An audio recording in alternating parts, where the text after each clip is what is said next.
Let's have a ball. Assalamualaikum warahmatullahi wabarakatuh. Perkenalkan, nama saya Intan Kumalasari Kebar dengan NIM 12161624101. Mahasiswa semester 1 kelas 1A BKPI, Bimbingan Konseling Pendidikan Islam, Fakultas Tarbiyah dan Keguruan di Universitas Islam Negeri Sultan Syarif Qasim. Nah, pada kesempatan video ini, saya akan memaparkan materi dalam mata kuliah Psikologi Perkembangan yang diampu oleh Ibu Fitra Herlinda. Adapun materi yang akan saya jelaskan yaitu karakteristik perkembangan sosial, emosional, dan spiritual pada anak dan remaja. Nah, yang pertama sekali, mari kita pahami dulu 3 aspek ini. Menurut Erikson, perkembangan anak itu lewat tahap-tahap. Dari kecil mereka belajar percaya, belajar mandiri, mulai berinisiatif, sampai akhirnya saat sekolah mereka belajar kerjasama, dan pas remaja mulai cari jati diri. Semua ini ngaruh ke cara mereka bergaul dan ngatur emosi. Sementara dalam Islam, perkembangan anak bukan cuma soal sosial dan emosi, tapi juga soal akhlak dan hati. Anak diajarkan adab, empati, sebab jujur, dan diajak mengenal Allah sejak kecil. Jadi, selain tumbuh secara psikologis, mereka juga tumbuh secara spiritual. Perkembangan sosial. Perkembangan sosial itu tentang gimana anak belajar, bergaul, mulai dari ngobrol, main bareng, sampai belajar kerjasama sama orang lain. Selanjutnya, kita akan membahas faktor-faktor yang mempengaruhi perkembangan di anak, yaitu perkembangan sosial, emosional, ataupun spiritual. Yang pertama, faktor yang mempengaruhi perkembangan sosial anak. Faktor yang mempengaruhinya yang pertama itu lingkungan keluarga. Lingkungan keluarga bisa jadi di cara orang tua berbicara, memberi contoh sopan santun, dan memberi kasih sayang akan membentuk kemampuan sosial anak. Yang kedua, lingkungan sekolah. Guru, teman sebaya, dan aturan di kelas memberi pengalaman langsung untuk belajar kerjasama dan empati. Yang ketiga, pola asuh. Pola asuh demokratis membuat anak berani berpendapat. Pola asuh otoriter membuat anak takut berinteraksi. Dan yang keempat, media dan teknologi. Terlalu banyak layar membuat interaksi langsung berkurang. Dan yang terakhir, kelima, kepribadian anak. Anak yang cenderung pemalu butuh waktu lebih lama untuk bersosialisasi. Selanjutnya yaitu perkembangan emosional. Perkembangan emosional itu soal cara anak kenal dan ngatur perasaan mereka. Mereka belajar bedain kapan mereka marah, kapan mereka bisa sedih, dan gimana cara mereka mengungkapinya dengan baik. Dua faktor yang mempengaruhi perkembangan emosional anak. Faktor yang mempengaruhinya yaitu kedekatan dengan orang tua. Anak yang merasa aman secara emosional lebih mudah mengontrol diri.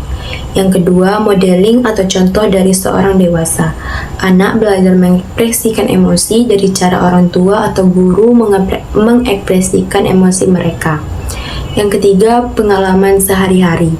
Kegagalan, keberhasilan, dan konflik membentuk kedewasaan emosional. Dan yang keempat, kualitas komunikasi. Anak yang dibiasakan bercerita akan lebih mudah mengenali emosinya sendiri. Dan yang kelima, temperamen, yaitu ada anak yang memang sensitif terhadap sesuatu dan mudah marah atau sangat aktif sekali. Upaya guru dan orang tua. Guru bisa menggunakan metode nama emosinya. Misalnya, guru bertanya kepada anak muridnya dengan lembut agar anak muridnya tidak makin menjadi marahnya. Seperti, kamu sedang marah ya? Orang tua bisa memberikan pelukan terhadap anaknya yang sedang marah dan tidak memarahi saat anak menangis, tetapi mengajarkan cara menenangkan dirinya tersebut. Contoh perilaku emosional anak. Yang pertama, menangis saat kecewa, tetapi bisa ditenangkan. marah namun mau meminta maaf, dan berani mengungkapkan perasaan seperti aku sedih bu, gitu. Dan perkembangan spiritual itu lebih ke nilai-nilai hidup. Anak belajar mana yang lebih baik, mana yang lebih gak baik, mana yang gak patut ditiru, kenal ajaran agama, dan ngerti makna dari setiap perilakunya. Nah, selanjutnya faktor yang mempengaruhi perkembangan spiritual anak. Faktor yang mempengaruhinya yang pertama lingkungan keluarga, kebiasaan beribadah, cara orang tua berbicara, dan cara menyelesaikan masalah sangat mempengaruhi spiritual anak. Yang kedua, pembiasaan di sekolah, kegiatan doa bersama, belajar agama, dan teladan kepada guru. Yang ketiga, contoh nyata dari orang dewasa.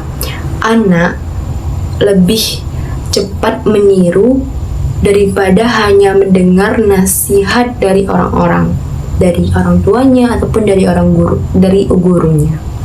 Yang keempat, kegiatan sosial dan keagamaan seperti pengajian anak, kegiatan berbagi, dan kegiatan keagamaan lainnya.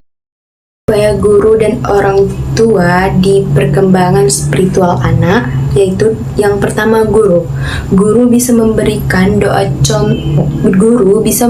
contoh doa singkat kepada anaknya, lalu mengajak anak saling menghargai